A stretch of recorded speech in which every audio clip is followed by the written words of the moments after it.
आइए दोस्तों, सुनते हैं कथा सम्राट मुंशी प्रेमचंद की बहुचर्चित कहानी, जिसे अंग्रेजों ने पाबंदी लगा दी थी, बैन कर दिया था। उसका नाम है दुनिया का सबसे अनमोल रत्न। और इस कहानी में जो दो तीन चीजें सामने आती हैं कि जो इसका पात्र है, कैरेक्टर है, दिलफिगार और दिलफरेब। दिलफिगार अपनी प्रेमिका दिलफरेब के प्रेम में पागल है। दिलफरेब ने उससे शर्त रखी कि यदि दिलफिगार उससे प्रेम करता है, सच्चा प्यार करता है, तो वह दुनिया का सबसे अनमोल रत्न ला कर देगा। और इस अनमोल रत्न की तलाश में दिलफिगार पर्वत, नदी, झरने, तालाब सब जगह ढूंढता है। उसको तीन चीजें मिलती हैं। पहला रत्न है एक पापी हत्यारे के पश्चाताप का आंसू, जिसे ले जाकर के वो दिलफरेब को देता है। दूसरा रत्न है एक चिता की राख, जो एक सती स्त्री के आत्म बलिदान का प्रतीक है।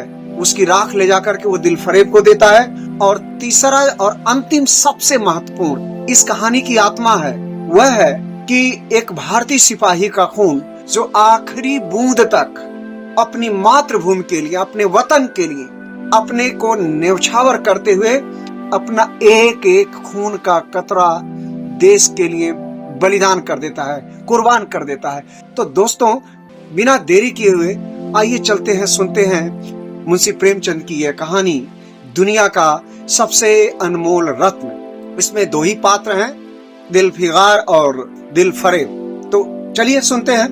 दिलफिगार एक कटीले पेड़ के नीचे दामन चाक किए हुए बैठा हुआ खून के आंसू बहा रहा था। वह सौंदर्य की देवी यानी मलका दिलफरेब का सच्चा और जान देने वाला प्रेमी था। उन प्रेमियों में नहीं जो इत्र फुलेल में बसकर और शानदार कपड़ों से सजकर आशिक के वेश में मासूकियत का दम भरते हैं, बल्कि उन सीधे सादे भोले भाले फिदाइयों में से जो जंगल और पहाड़ों से सर टकराते हैं और फरियाद मचाते फिरते हैं। दिलफरेब ने उससे कहा था कि यदि अगर तू मेरा सच्चा प्रेमी है तो जा और दुनिया की सबसे अनमोल चीज लेकर मेरे दरबार में आ, तब मैं तुझे अपनी गुलामी में कबूल करूंगी। अगर तुझे वह चीज न मिले तो खबरदार इधर रुख न करना, वरना सूली पर खिंचवा दूंगी। दिलफिगार को अपनी भावनाओं के प्रदर्शन का, शिकवे शिकायत का, प्रेमी के सौंदर्य दर्शन का तनिक भी अवसर न दिया गया।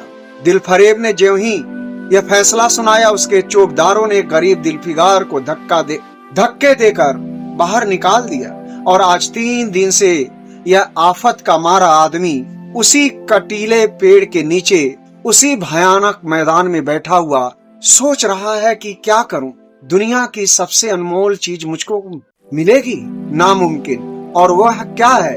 कारून का खजाना, आबे हयात, खुसरों का ताज, जामे-जम, तख्ते ताउस, परवेज की दौलत? नहीं, यह चीजें हरगिज नहीं है। दुनिया में जरूर इनसे भी महंगी, इनसे भी अनमोल चीजें जरूर मौजूद हैं, मगर वह क्या हैं, कहाँ हैं, कैसे मिलेंगी? या खुदा, मेरी मुश्किल क्यों कर आसान होगी। दिलफिगार इन्हीं ख्यालों में चक्कर खा रहा था और अक्ल कुछ काम नहीं करती थी। मुनीर शामी को हातिम सा मददगार मिल गया। ऐ काश कोई मेरा भी मददगार हो जाता। ऐ काश मुझे भी उस चीज का, जो दुनिया की सबसे बेशकीमत चीज है, नाम बतला दिया जाता। भला से वह चीज हाथ न आती, मगर मुझे इतना तो मालूम हो जाता कि वह किस किस्म की चीज है। मैं घड़े बराबर मोती की खोज में जा रहा हूँ, मगर समुन्दर का गीत, पत्थर का दिल, मौत की आवाज और इनसे भी ज्यादा बेनिशान चीजों की तलाश में कमर कस सकता हूँ, मगर दुनिया की सबसे अनमोल चीज, यह मेरी कल्पना की उड़ान से बहुत ऊपर है। आसमान पर तारे निकल आए थे। दिलफिगार एकाएक खुदा का नाम लेकर उठा और एक तरफ को चल खड़ा हुआ। भूखा प्यासा, नंगे बदन, थकान से चूर, वह बरसों वीरान और आबादियों की खाक छानता फिरा। तलवे कांटों से छलनी हो गए, शरीर में हड्डियां ही हड्डियां दिखाई देने लगी, मगर वह चीज जो दुनिया की सबसे बेशकीमती चीज थी न मिली और न उसका कोई निशान मिला। एक रोज वह भूलता भटकता एक मैदान में जा निकला, जहाँ हजारों आदमी गोल बांधे खड़े थे। बीच में कई अमामे और चोगे वाले दड़ियल काजी अफसरी शान से बैठे हुए आपस में कुछ सलाह मशविरा कर रहे थे और इस जमात से जरा दूर एक सूली खड़ी थी। दिलफिगार कुछ तो कमजोरी की वजह से और कुछ यहाँ की कैफियत देखने के इरादे से ठिठक गया। क्या देखता है कि कई लोग नंगी तलवारें लिए एक कैदी को, जिसके हाथ पैर में जंजीरें थी, पकड़े चले आ रहे। सूली के पास पहुंचकर सब सिपाही रुक गए और कैदी की हथकड़ियां बेड़ियां सब उतार ली गईं। इस अभागे आदमी का दामन सैकड़ों बेगुनाहों के खून के छींटों से रंगीन था और उसका दिल नेकी के ख्याल और रहम की आवाज से जरा भी न परिचित था। उसे काला चोर कहते थे। सिपाहियों ने उसे सूली के तख्ते पर खड़ा कर दिया, मौत की फांसी उसकी गर्दन में डाल दी और जल्लादों ने तख्ता खींचने का इरादा किया कि वह अभागा मुजरिम चीख कर बोला, खुदा के वास्ते मुझे एक पल के लिए फांसी से उतार दो ताकि अपने दिल की आखिरी आरजू निकाल लूं। यह सुनते ही चारों तरफ सन्नाटा छा गया। लोग अचंभे में आकर ताकने लगे। काजियों ने एक मरने वाले आदमी की अंतिम याचना को रद्द करना उचित न समझा और बदनसीब पापी काला चोर जरा देर के लिए फांसी से उतार लिया गया। इसी भीड़ में एक खूबसूरत भोला भाला लड़का एक छड़ी पर सवार होकर अपने पैरों पर उछल उछल कर फर्जी घोड़ा दौड़ा रहा था और अपनी सादगी की दुनिया में ऐसा मगन था कि जैसे वह इस वक्त सचमुच अरबी घोड़े का सह सवार है। उसका चेहरा उस सच्ची खुशी से कमल की तरह खिला हुआ था जो चंद दिनों के लिए बचपन में ही हासिल होती है और जिसकी याद हमको मरते दम तक नहीं भूलती। उसका दिल अभी तक पाप की गर्द और धूल से अछूता था और मासूमियत। बदनसीब काला चोर फांसी से उतरा, हजारों आंखें उस पर गड़ी हुई थी। वह उस लड़के के पास आया और उसे गोद में उठाकर प्यार करने लगा। उसे इस वक्त वह जमाना याद आया जब वह खुद ऐसा ही भोला भाला, ऐसा ही खुश और खुर्रम और दुनिया की गंदगियों से ऐसा ही पाक साफ था। माँ गोदियों में खिलाती थी, बाप बलाएं लेता था और सारा कुनबा जान न्यौछावर करता था। आह, काले चोर के दिल पर इस वक्त बीते हुए दिनों की याद का इतना असर हुआ कि उसकी आंखों से, जिन्होंने दम तोड़ती हुई लाशों को तड़पते देखा और न आंखें झपकी, आंसू का एक कतरा टपक पड़ा। दिलफिगार ने लपक कर उस अनमोल मोती को हाथ में ले लिया और उसके दिल ने कहा, बेशक यह दुनिया की सबसे अनमोल चीज है जिस पर तख्ते ताऊ और जामे जम और आबे हयात और जरे परवेज सब न्यौछावर है। इस ख्याल से खुश होता, कामयाबी की उम्मीद से सरमस्त दिलफिगार अपनी माशूका दिलफरेब के शहर मिनोसाबाद को चला। मगर जो जो मंजिलें तय होती जाती थीं, उसका दिल बैठा जाता था कि कहीं उस चीज की जिसे मैं दुनिया की सबसे बेशकीमत चीज समझता हूँ, दिलफरेब की आंखों में कद्र न हुई तो मैं फांसी पर चढ़ा दिया जाऊंगा और इस दुनिया से नामुराद जाऊंगा। लेकिन जो हो सो हो, अब तो किस्मत आजमाई है। आखिरकार वह पहाड़ और दरिया तय करते वह शहर मिनोसाबाद में आ पहुंचा और दिलफरेब की डेवढ़ी पर जाकर विनती की कि थकान से टूटा हुआ दिलफिगार खुदा के फजल से हुक्म की तामील करके आया है और आपके कदम चूमना चाहता है। दिलफरेब ने फौरन अपने सामने बुला भेजा और एक सुनहरे पर्दे की ओर से फरमाइश की कि वह अनमोल चीज पेश करो। दिलफिगार ने आशा और भय की एक विचित्र मन स्थिति में वह बूंद पेश की और उसकी सारी कैफियत बहुत पुअसर लफ्जों में बयान की। दिलफरेब ने पूरी कहानी बहुत गौर से सुनी और वह भेंट हाथ में लेकर जरा देर तक गौर करने के बाद बोली, दिलफिगार, बेशक तूने दुनिया की बेशकीमत चीज ढूंढ निकाली, तेरी हिम्मत और तेरी सूझबूझ की दाद देती हूँ, मगर यह दुनिया की सबसे बेशकीमत चीज नहीं है। इसलिए तू यहाँ से जा और फिर कोशिश कर, शायद अब की तेरे हाथ वह मोती लगे और तेरी किस्मत में मेरी गुलामी लिखी हो। जैसा कि मैंने पहले ही बतला दिया था कि मैं तुझे फांसी पर चढ़वा सकती हूँ, मगर मैं तेरी जा बख्शी करती हूँ इसलिए कि तुझ में वह गुण मौजूद है जो मैं अपने प्रेमी में देखना चाहती हूँ और मुझे यकीन है कि तू जरूर कभी न कभी कामयाब होगा। नाकाम और नामुराद दिलफिगार इस माशुकाना इनायत से जरा दिलेर होकर बोला, ऐ दिल की रानी, बड़ी मुद्दत के बाद तेरी द्रेवड़ी पर सजदा करना नसीब होता है। फिर खुदा जाने ऐसे दिन कब आएंगे क्या तू अपने जान देने वाले आशिक के बुरे हाल पर तरस न खाएगी? और क्या तू अपने रूप की एक झलक दिखाकर इस जलते हुए दिलफिगार को आने वाली शक्तियों को झेलने की ताकत न देगी? तेरी एक मस्त निगाह के नशे में चूर होकर मैं वह कर सकता हूँ जो आज तक किसी से न बन पड़ी हो। दिलफरेब आशिक की यह चाव भरी बातें सुनकर गुस्सा हो गई और हुक्म दिया कि इस दीवाने को खड़े खड़े दरबार से निकाल दो। चौबदार ने फौरन गरीब दिलफिगार को धक्का देकर यार के कूचे से बाहर निकाल दिया। कुछ देर तक तो दिलफिगार अपनी निष्ठुर प्रेमिका की इस कठोरता पर आंसू बहाता रहा और फिर वह सोचने लगा कि अब कहाँ जाऊं। मुद्दतों रास्ता नापने और जंगलों में भटकने के बाद आंसू की यह बूंद मिली थी। अब ऐसी कौन सी चीज है जिसकी कीमत इस आबदार मोती से ज्यादा हो? हजरते खिज्र, तुमने सिकंदर को आबे हयात के कुएं का रास्ता दिखाया था, क्या मेरी बाह न पकड़ोगे? सिकंदर सारी दुनिया का मालिक था, मैं तो एक बेघरबार मुसाफिर हूँ। तुमने कितनी ही डूबती किश्तियाँ किनारे लगाई हैं, मुझ गरीब का बेड़ा भी पार करो। ऐ आली कुमाम जिब्रील, कुछ तुम ही इस नीम जान दुखी आशिक पर तरस खाओ। तुम खुदा के एक खास दरबारी हो, क्या मेरी मुश्किल आसान ना करोगे? गरज यह है कि दिलफिगार ने बहुत फरियाद मचाई मगर उसका हाथ पकड़ने के लिए कोई सामने न आया। आखिर निराश होकर वह पागलों की तरह दोबारा एक तरफ को चल खड़ा हुआ। दिलफिगार ने पूरब से पश्चिम तक और उत्तर से दक्षिण तक कितने ही जंगलों और वीरानों की खाक छानी। कभी बर्फिस्तानी चोटियों पर सोया, कभी डरावनी घाटियों में भटकता फिरा, मगर जिस चीज की धुन थी वह न मिली। यहाँ तक कि उसका शरीर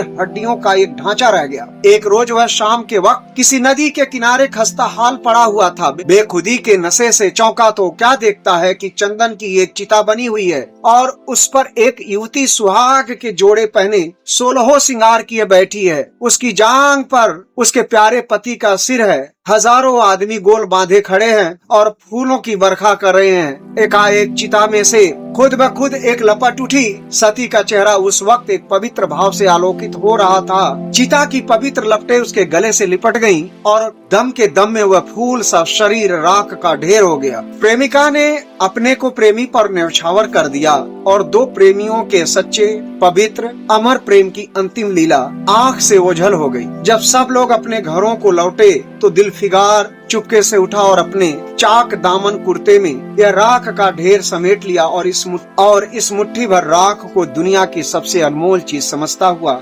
सफलता के नशे में चूर यार के कूचे की तरफ चला। अब की जो वह मंजिल के करीब आता उसकी हिम्मत बढ़ती जाती थी। कोई उसके दिल में बैठा हुआ कह रहा था, अब की तेरी जीत है, और इस ख्याल ने उसके दिल को जो सपने दिखाए उसकी चर्चा व्यर्थ है। आखिरकार वह शहर मिनोसाबाद में दाखिल हुआ और दिलफरेब की ऊंची डेवड़ियों पर जाकर खबर दी कि दिलफिगार सुर्खरू होकर लौटा है और हुजूर के सामने आना चाहता है। दिलफरेब ने जाबाज आशिक को फौरन दरबार में बुलाया और उस चीज के लिए जो दुनिया की सबसे बेशकीमत चीज थी हाथ फैला दिया। दिलफिगार ने हिम्मत करके उसके चांदी जैसे कलाई को चूम लिया और मुट्ठी भर राख को उसकी हथेली में रखकर सारी कैफियत और दिल को पिघला देने वाले लफ्जों में कह सुनाई और अपनी सुंदर प्रेमिका के होठों से अपनी किस्मत का मुबारक फैसला सुनने के लिए इंतजार करने लगा। दिलफरेब ने उस मुट्ठी भर राख को आंख से लगा लिया और कुछ देर तक विचारों के सागर में डूबे रहने के बाद बोली,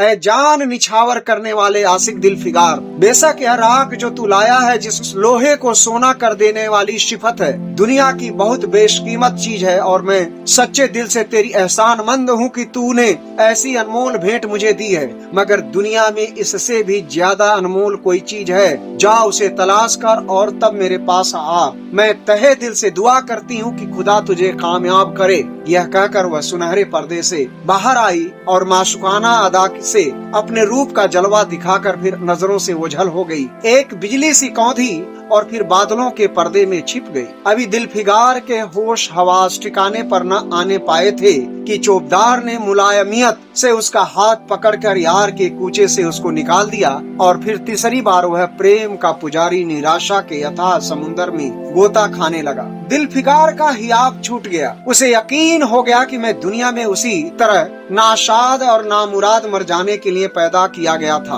और अब इसके सिवा और कोई चारा नहीं कि किसी पहाड़ी पर चढ़कर नीचे कूद पड़ूं ताकि मासूक के जुल्मों की फरियाद करने के लिए एक हड्डी भी बाकी न रहे। वह दीवाने की तरह उठा और गिरता पड़ता एक गगनचुम्बी पहाड़ की चोटी पर जा पहुंचा। किसी और समय वह ऐसे ऊंचे पहाड़ पर चढ़ने का साहस न कर सकता था, मगर इस वक्त जान देने के जोश में उसे वह पहाड़ एक मामूली टोकरी से ज्यादा ऊंचा नजर आया। करीब था कि वह नीचे कूद पड़े कि हरे हरे कपड़े पहने हुए और हर अमाम बांधे एक बुजुर्ग एक हाथ में तस्बीह और दूसरे हाथ में लाठी लिए बरामद हुए और हिम्मत बढ़ाने वाले स्वर में बोले, दिलफिगार, नादान दिलफिगार, यह क्या बुज़दिलों जैसी हरकत है? तू मोहब्बत का दावा करता है और तुझे इतनी भी खबर नहीं कि मजबूत इरादा मोहब्बत के रास्ते की पहली मंजिल है। मर्द बनकर हिम्मत न हार। पूरब की तरह एक देश है जिसका नाम है हिंदुस्तान, वहाँ जा और तेरी आरजू पूरी होगी। यह कहकर हजरते खिज्र गायब हो गए।